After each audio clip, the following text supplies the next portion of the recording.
joy. Do not be afraid. I bring you good news of great joy. Luke tells us when the shepherds found the baby, they rejoiced. Elsewhere in Matthew, he tells us that the Magi were overjoyed when they saw the star of Christ. Even John the Baptist leaped for joy in his mother's womb when Mary came to visit. These two kids in their mother's womb were like vibing with each other. They were so happy. They could sense the happiness going on. Where did it come from? The source of joy was from the one who made the heavens and the earth. The one who came to earth as a tiny baby, Jesus Christ, the eternal Son of God, the author and the giver of joy.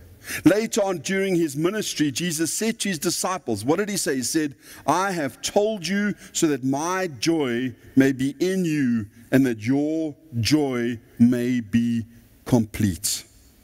Where's joy? We find it by knowing God, the source of our joy. So how do we get it then?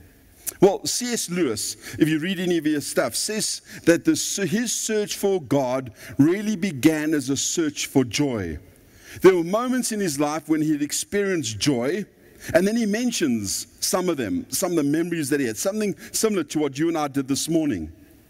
He experienced it reading in a particular book. He thought of it when he read some poetry, and he had other experiences. They whetted his appetite and made him want joy all the more.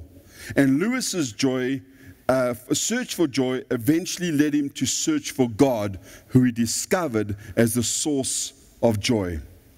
And he writes a couple of things. He says some of the things in his books.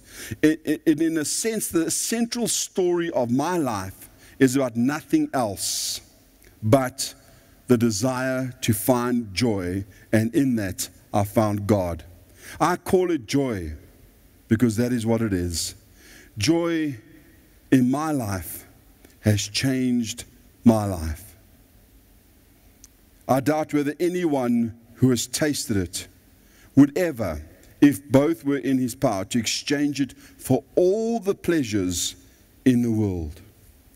But then joy is never in our power, and pleasure often is. He went on by saying that we get joy by finding God, or by allowing God to find us.